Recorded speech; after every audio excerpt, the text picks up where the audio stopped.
大家好啊，我係 AM 啊。尋日咧就因為發生咗啲意外啦，搞到去合西森林公園嘅行程有變動。咁我而家啱啱泊好車，準備去遊客服務中心度買自駕飛。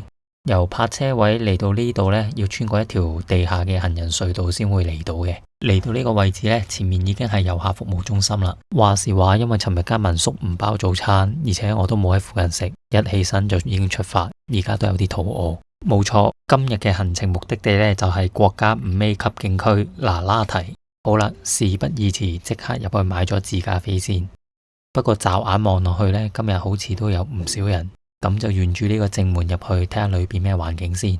哇，裏邊原來仲多人啊！就咁門口位呢，都有一堆人喺度，以為自己去咗購物中心。啱啱同啲職員了解完啦，咁佢叫我去3樓嘅散客售票處。咁上到嚟之後呢，就沿住呢個方向一路行，之後就會嚟到呢個櫃台位置啦。咁佢隔籬呢，有間房間嘅，行入去呢，有職員會處理買飛嘅嘢。我入到去嗰陣時呢，已經有幾個人喺度排緊隊噶啦。嗰日呢，就排咗近15分鐘先買到飛。呢度呢，原來係遊客服務中心連商場一體化嘅。咁我都喺度買咗啲嘢食翻車度食，填下肚。好啦，沿路翻去攞車。自駕車入景區嗰條車龍呢，都排咗幾耐下，而且啲車插嚟插去，大家都要小心啲。咁而家已經入咗嚟啦，咁我會先行河谷草原路線先嘅。嚟到烏孫古蹟係沿路其中一個景點位，咁我見幾特別呢，都泊好車落嚟行下嘅。咁都望到今日天氣都好陰沉啊，感覺會落雨。咁我會沿住呢條路呢繼續向前行，前面有幾塊大石頭，咁我會帶大家由高空位望下。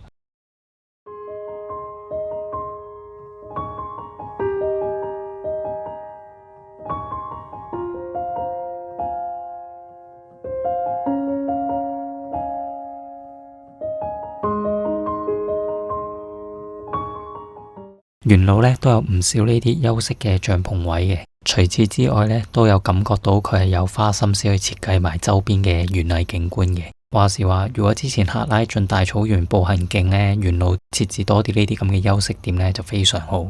好啦，我沿路繼續開，要去見識一下條盤龍谷線。嚟咗新疆咁多日，今日係唯一一日冇太陽嘅，個天都係陰陰沉沉咁。而家個天越嚟越暗，不過有一說一。那拉提呢度啲草嘅綠呢，係我自己幾中意嗰啲青綠色。如果今日有啲陽光曬落嚟呢，咁就非常完美啦。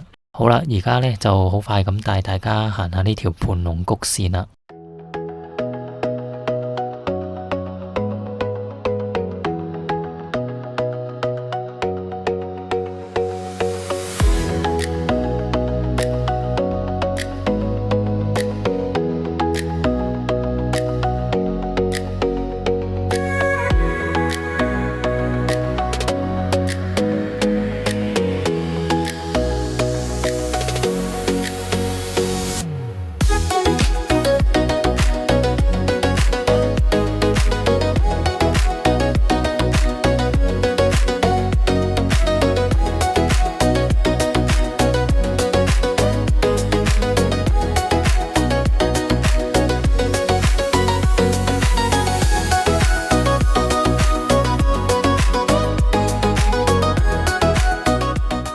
完咗盤龍谷線之後呢，我就會去埋空中草原線。咁呢條線呢，都係我今日那拉提最後一條自駕路線啦。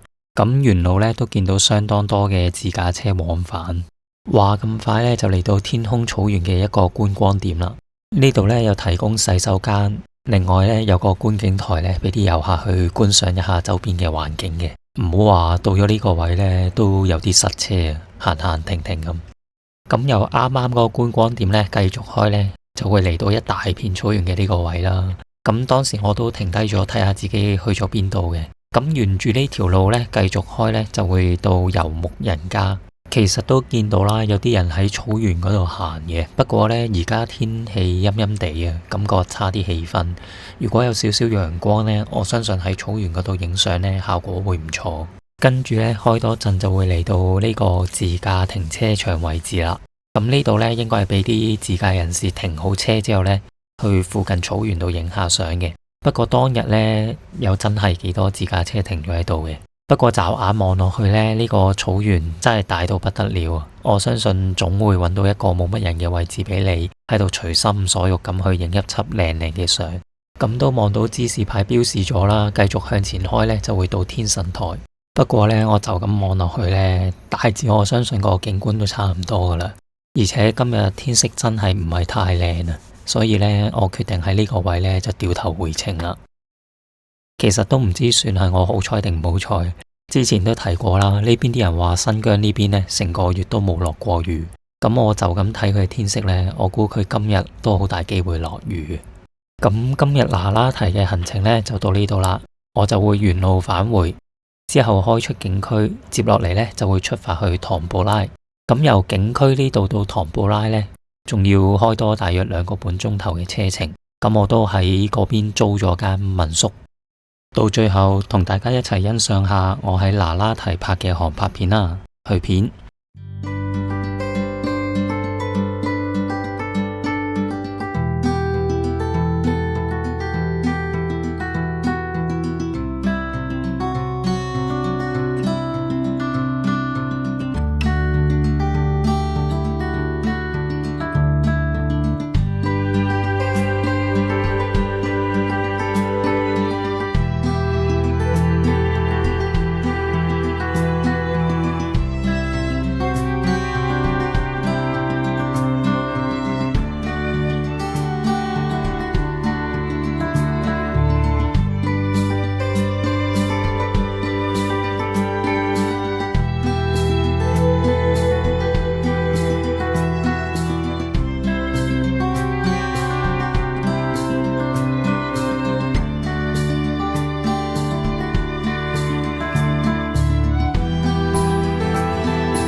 開到嚟唐布拉呢頭附近呢，就真係落雨啦。咁而家呢，即將會進入景區點評時間啦，之後會有啲後記嘅。因為片一開頭預告都有提及過啦。有晚呢，我喺民宿度識到一班廣州人，夜晚呢，一齊打邊爐、唱歌、跳舞，就係今晚嘅事啦。另外呢，仲有單關於有人喺馬路撞死咗一隻馬打官司，最終賠咗幾十萬單嘢。咁呢單嘢呢，係呢間民宿嘅老闆同我閒聊嗰陣時呢傾到嘅，呢啲呢，都會喺景區點評之後呢拎出嚟同大家一齊分享一下嘅。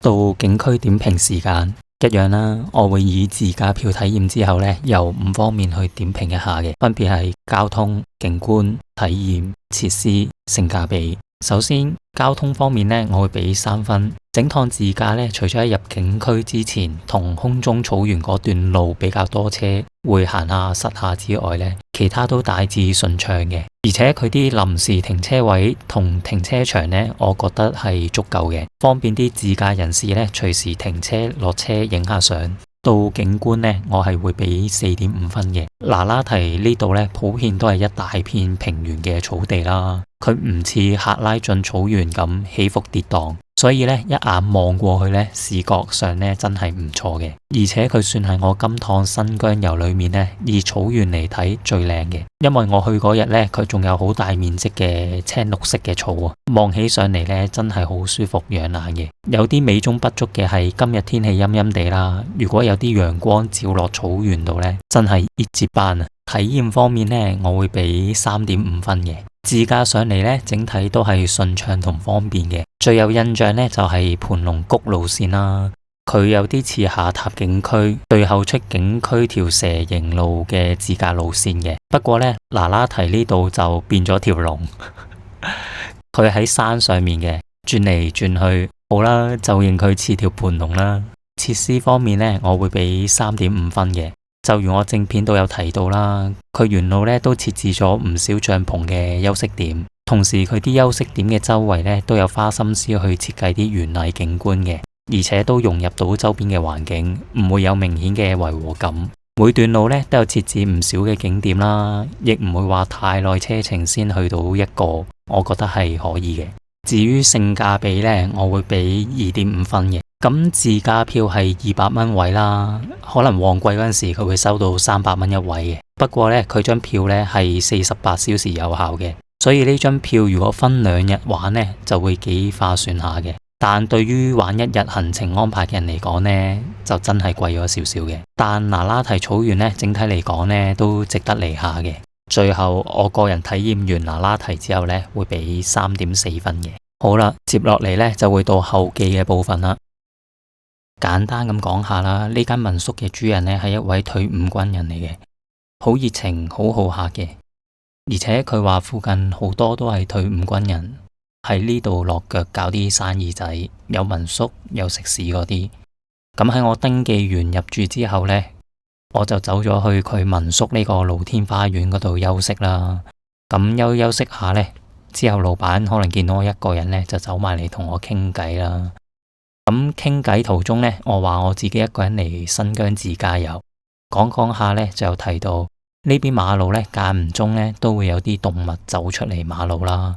跟住佢就同我分享咗一單嘢，係關於有一個人呢喺新疆呢邊開車撞死咗隻馬，之後呢，車主要馬主賠償佢嘅車損啦。咁馬主呢當然唔同意啦，最終鬧上咗法院嘅。咁最終法院就判車主賠幾十萬俾個馬主。馬主提交咗馬嘅出生證明，話佢係咩原種嘅血汗寶馬。跟住因為佢仲未成年啦，計埋由於佢死咗，引致馬主之後嘅損失費用，加埋就得出呢個數啦。我當時聽完呢都呆咗呆嘅，之後就喺度諗，隻馬係好純種，但佢長大咗或者長大過程中出現問題，佢又係唔係真係仲值呢個價呢？當時係唔係隻馬突然間衝出嚟呢？不過呢啲都係我自己諗嘅啫，畢竟唔知當時發生意外嘅具體情況下，我都只係當故仔咁去聽啦。我覺得都幾有趣嘅，所以拎出嚟同大家分享一下。唔知你哋對呢件事件有咩睇法？可以留言發表一下。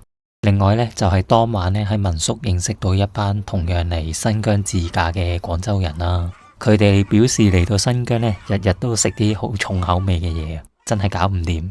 最後呢，就問老闆呢附近有冇賣雞嘅地方，想買隻雞清清地咁打邊爐。跟住老闆呢，就即刻打俾佢另一個退伍咗嘅軍人嘅朋友啦，喺佢嗰度就捉咗隻雞，今晚打邊爐嘅。佢原本呢係唔對外賣嘅，所以都係俾面民宿老闆。咁當然最終都係有俾錢買啦。之後我哋就喺民宿老闆細佬嗰邊間民宿打邊爐嘅，因為嗰邊個場地夠大啊。之後食飽飲到微醉，跟住大家就聞歌起舞，甚至有啲喺度唱 K 展現佢嘅歌喉。我去旅行呢，其實都幾中意，可能有啲事突如其來咁打亂咗自己原有嘅安排。但當然有啲事係真係好麻煩嘅，就好似有日撞到前車車尾，第一次發生。我都花咗唔少時間去了解同處理，不過呢，我最終都學到萬一租車自駕發生意外，應該點處理。起碼我可以喺呢件事裏邊學到嘢。除咗唔好嘅事呢，亦有啲開心嘅，就好似今晚去旅行識到一班人，大家可以由一開始互不相識嘅情況下，慢慢有傾有講，一齊食嘢，一齊跳舞，真係好正。跳完舞之後呢，兩位民宿老闆又邀請我坐低同佢哋傾一陣偈，同一齊飲下酒，最後都玩到好夜，所以我第二日瞓到晏晝先醒啦。之後起身沖個涼，醒下神之後呢，就拎齊行李上車。原本第9日嘅行程呢，係打算去曼克特旅遊景區嘅，但由於真係搞埋呢都好晏啊。之後又考慮到啲草大部分都變黃，而且都體驗咗唔少嘅景區啦。所以我就將原定曼克特旅遊景區嘅行程取消咗，咁就直接出發返伊寧市，喺伊寧市嗰度再好悠閒咁玩食。到第10日早上呢，就由伊寧市火車站還車，之後就上高鐵搭返烏魯木齊。再喺烏魯木齊嗰邊玩多日。